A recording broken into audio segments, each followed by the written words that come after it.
नमस्कार, मैं salty the global सफेद स्कूल की कक्षा 9वीं की छात्रा हूँ। मैं आज सभी का स्वागत इस विशेष विद्यालय पॉडकास्ट में करती हूँ। कहा गया है, शिक्षा किसी भी राष्ट्र की सबसे बड़ी पूंजी होती है और विद्यार्थी उनके मूल्यवान निवेश।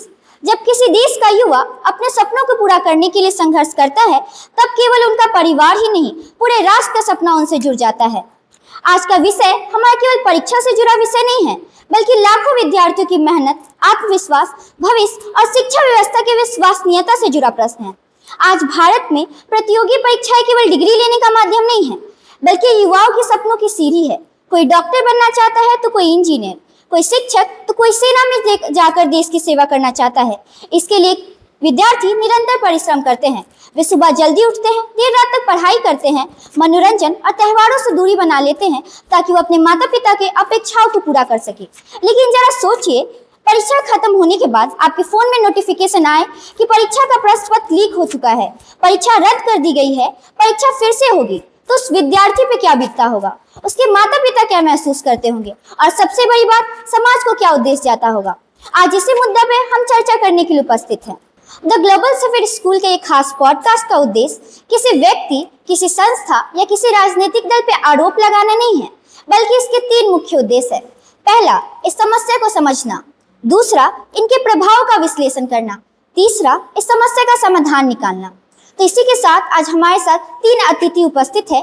कनिष्का, जो क्लास 9th की स्टूडेंट है, फलक और सूरज, जो क्लास 8 की स्टूडेंट है। आप सभी का इस विद्यालय पॉडकास्ट में हार्दिक स्वागत करती हूँ।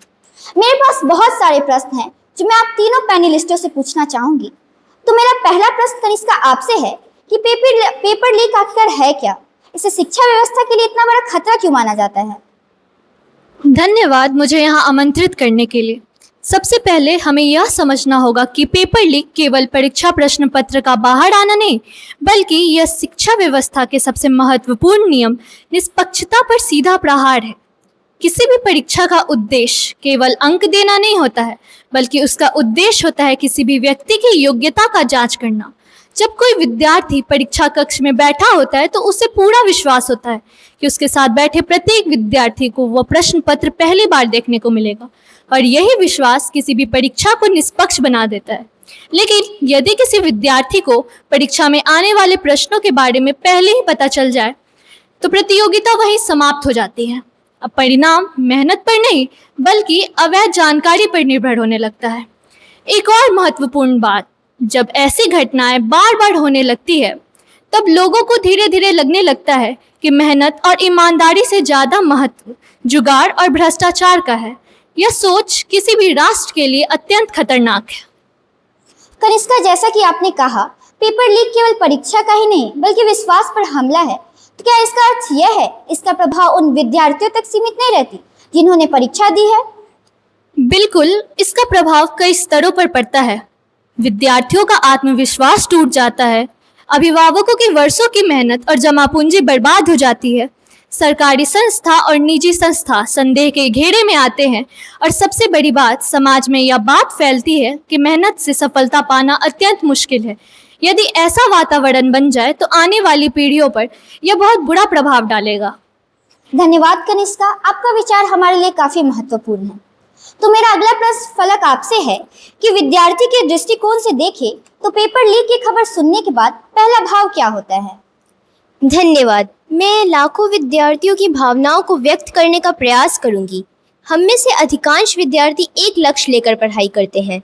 कोई सुबह 6 बजे उठता है, कोई दिन में 10-10 घंटे पढ़ाई करता है। कुछ विद्यार्थी तो अपने परिवार से दूर रहकर तैयारी करते हैं, कुछ आर्थिक कठिनाइयों के बावजूद कोचिंग करते हैं, और कुछ के माता पिता तो अपनी बचत तक खर्च कर देते हैं। अब सोचिए, जिस परीक्षा की तैयारी 1 वर्ष या उससे भी अधिक समय से की जा रही थी, और उसी परीक्षा के बारे में अचानक यह सूचना मिले कि प्रश्न पत्र लीक होने के कारण वो परीक्षा रद्द कर दी गई है, तो उसके बाद जो उस विद्यार्थी के मन में सबसे पहली भावना आती है वो है अविश्वास। वो सोचने लगता है, क्या सचमुच ऐसा हो सकता है? उसके बाद आती है निराशा, फिर क्रोध, और धीरे धीरे यही क्रोध स्वयं पर, व्यवस्था पर और कभी कभी अपने आने वाले भविष्य पर भी प्रश्न खड़े करने लगता है। वह सोचने लगता है, क्या केवल मेहनत करना ही पर्याप्त है, यह प्रश्न किसी भी युवा के मन में नहीं आना चाहिए, क्योंकि यदि मेहनत पर ही विश्वास समाप्त हो गया तो शिक्षा का मूल उद्देश्य ही समाप्त हो जाएगा। धन्यवाद फलक, आपने एक विद्यार्थी के दृष्टिकोण को काफी अच्छे ढंग से पेश किया है। तो मेरा अगला प्रश्न सूरज आपसे है कि क्या पेपर लीक केवल विद्यार्थियों की समस्या है या इसका प्रभाव पूरे समाज और राष्ट्र पर भी पड़ता है? धन्यवाद। यह प्रश्न अत्यंत महत्वपूर्ण है।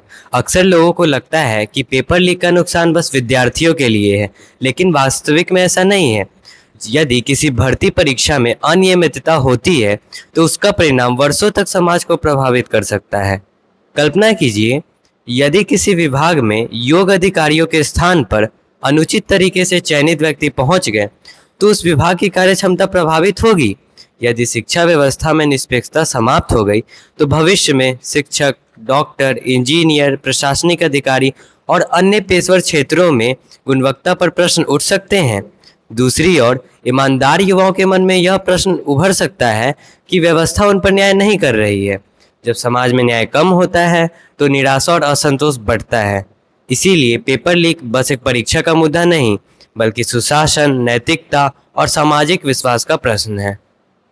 जैसा कि सूरज आपने कहा कि कानून को कठोर बनाना चाहिए, तो क्या आपको लगता है केवल कानून को कठोर बना देने से इस समस्या का समाधान हो सकता है? कठोर कानून आवश्यक है, लेकिन वह अकेले पर्याप्त नहीं। समाधान 3 स्तरों पर होना चाहिए। पहला, मजबूत और सुरक्षित परीक्षा प्रणाली। दूसरा, तेज और निष्पक्ष जांच तथा दोषियों को जल्द ही दंड। तीसरा, समाज में ईमानदारी और नैतिक मूल्यों को बढ़ावा देना। जब तक समाज स्वयं भ्रष्टाचार को स्वीकार करता रहेगा, तब तक कानून स्थायी रूप से समाधान नहीं दे सकता। धन्यवाद सूरज।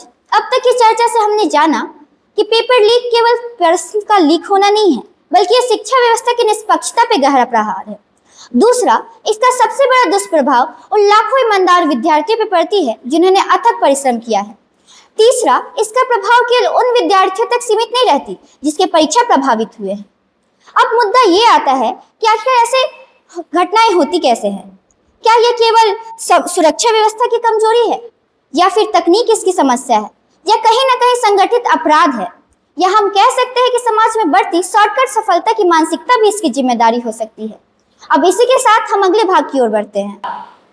अब तक की चर्चा से हमने जाना कि पेपर लीक किसी एक व्यक्ति की गलती नहीं है, बल्कि अनेक स्तरों की विफलताओं का परिणाम हो सकता है। तकनीक स्वयं इसकी समस्या नहीं है, बल्कि तकनीक का दुरुपयोग इसका समस्या हो सकता है।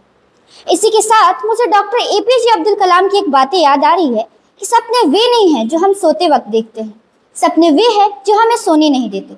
लेकिन क्या इस सपनों की रक्षा करना केवल सरकार या किसी संस्था का दायित्व है? बिल्कुल नहीं, ये एक सामूहिक जिम्मेदारी है।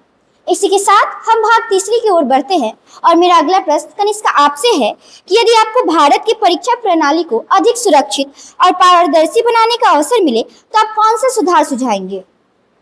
देखिए, मेरा मानना यह है कि सुधार केवल एक स्तर पर नहीं, बल्कि पूरी परीक्षा प्रक्रिया में होना चाहिए। सबसे पहले प्रश्न पत्रों की सुरक्षा को और भी बढ़ा देनी चाहिए और भी मजबूत कर देना चाहिए। प्रश्न पत्र तैयार होने से लेकर परीक्षा केंद्र तक पहुंचने में कई स्तर होते हैं। हर स्तर की नियमित रूप से निगरानी और जांच होनी चाहिए। दूसरा, परीक्षा प्रक्रिया में शामिल प्रत्येक व्यक्ति की जिम्मेदारी स्पष्ट होनी चाहिए। यदि किसी से भी किसी भी प्रकार की गलती होती है तो उसका निष्पक्ष जांच होना चाहिए और अपराधियों को सजा मिलनी चाहिए। तीसरा, परीक्षा प्रक्रिया में अभिभावकों और स्टूडेंट्स तक सही समय पर सही सूचना का पहुंचना भी अत्यंत आवश्यक है। यदि सूचना सही समय पर उपलब्ध हो तो गलत जानकारी फैलने की संभावना कम हो जाती है। अंततः मेरा विश्वास है कि किसी भी परीक्षा प्रणाली की सबसे बड़ी ताकत केवल तकनीक नहीं, बल्कि ईमानदारी, पारदर्शिता और उत्तरदायित्व है। आपने बिल्कुल सही कहा। अब मेरा अगला प्रश्न सूरज आपसे है, ऐसी परिस्थितियों में विद्यार्थियों को क्या करना चाहिए यदि उन्हें लगे कि परीक्षा प्रभावित हुई है या कोई संदिग्ध गतिविधियां हो रही है, तो उनकी क्या जिम्मेदारियां बनती हैं? सबसे पहले तो मैं अपने सभी साथियों से यह कहना चाहूँगा कि किसी भी परिस्थिति में अपनी मेहनत पर विश्वास रखें। यदि कोई परीक्षा स्थगित हो जाए, रद्द हो जाए या कोई विवाद हो जाए तो निराश होना स्वाभाविक है, लेकिन हार मान जाना समाधान नहीं। दूसरी बात, यदि किसी विद्यार्थी को सोशल मीडिया, मैसेज या किसी अन्य माध्यम कथित प्रश्न पत्र प्राप्त हो जाए तो ना ही उसे स्वीकार करना चाहिए और ना ही दूसरों को साझा करना चाहिए। ऐसी जानकारी संबंधित शिक्षक, विद्यालय या परीक्षा प्राधिकरण तक पहुंचाना ही जिम्मेदार नागरिक का कर्तव्य है। तीसरी बात, सभी विद्यार्थियों को अपनी मानसिक स्वास्थ्य पर ध्यान रखना चाहिए, क्योंकि लगातार तनाव में रहना, स्वयं को दोष देना और भविष्य को लेकर भयभीत होना उचित नहीं है। ऐसे समय में परिवार, शिक्षक और मित्रों से खुलकर बातें करनी चाहिए। याद रखिए, एक परीक्षा ही जीवन का अंतिम निर्णय नहीं होता है। जीवन में अवसर बार बार आते हैं, लेकिन चरित्र और ईमानदारी हमारे साथ रहती है। आपने बिल्कुल सही कहा। मेहनत और ईमानदारी ही किसी भी विद्यार्थी की पहचान होती है। अब इसी के साथ हम कार्यक्रम के अंतिम चरण में मैं आप तीनों से कुछ संक्षिप्त परंतु महत्वपूर्ण प्रश्न पूछना चाहूंगी। तो मेरा पहला प्रश्न यह है कि यदि एक वाक्य में आपको भारत के युवाओं को संदेश देना है तो आप क्या कहेंगे? ज्ञान कभी चोरी नहीं हो सकता, इसलिए अपनी मेहनत और सीखने की क्षमता पर विश्वास रखें। दूसरों के शॉर्टकट से प्रभावित मत होइए, आपकी मेहनत ही आपकी सबसे बड़ी सफलता है। ईमानदारी से मिली छोटी सफलता बेईमानी से मिली बड़ी सफलता से अधिक सम्मानजनक होती है। तो मेरा अगला प्रश्न ये है कि एक शब्द में बताइए कि पेपर लीक रोकने की सबसे बड़ी कुंजी क्या है? मेरे हिसाब से पारदर्शिता। ईमानदारी। शायद जवाबदेही। अब तक की विस्तृत चर्चा से हमने जाना कि पेपर लीक केवल प्रशासनिक समस्या नहीं है, बल्कि यह नैतिक चुनौती है, यह सामाजिक चुनौती है, यह विद्यार्थियों की विश्वास की चुनौती है और सबसे बढ़कर राष्ट्र के भविष्य की चुनौती है। हमें ये नहीं भूलना चाहिए, किसी भी राष्ट्र का विकास उसकी ऊंची इमारतें, तकनीक और सड़कों से नहीं, बल्कि ईमानदार, सक्षम नागरिकों से होती है। मुझे स्वामी विवेकानंद की एक बात याद आ रही है, उठो, जागो और तब तक मत रुको जब तक लक्ष्य की प्राप्ति ना हो। आज मैं इस पंक्ति में एक लाइन और ऐड करना चाहूंगी कि लक्ष्य की प्राप्ति का मार्ग उतना ही पवित्र होना चाहिए जितना कि स्वयं लक्ष्य। इसी के साथ मैं विद्यार्थियों का आह्वान करना चाहूंगी कि प्रश्न पत्र लीक हो सकता है, लेकिन आपका ज्ञान कभी लीक नहीं हो सकता। अंक छीन सकते हैं, लेकिन आपकी क्षमता कभी नहीं छीने जा सकती। परीक्षा दोबारा हो सकती है, लेकिन ईमानदारी की परीक्षा हर दूसरे दिन होती है। अंततः जिस व्यक्ति का ईमानदारी, मेहनत और परिश्रम से होता है, उन्हें भले ही सफलता देरी से मिले, लेकिन वो काफी सम्मानजनक होता है। इन्हीं प्रेरणादायक विचारों के साथ मैं आज का पॉडकास्ट यही समाप्त करना चाहूंगी। मैं अपने सभी सम्मानित पैनलिस्टों का दिल से धन्यवाद देना चाहूंगी, उन्होंने बहुमूल्य विचार हमारे साथ साझा किया। इसी के साथ मैं एंकर सॉल्टी आप सभी से विदा लेना चाहती हूँ। धन्यवाद। जय हिंद, जय भारत।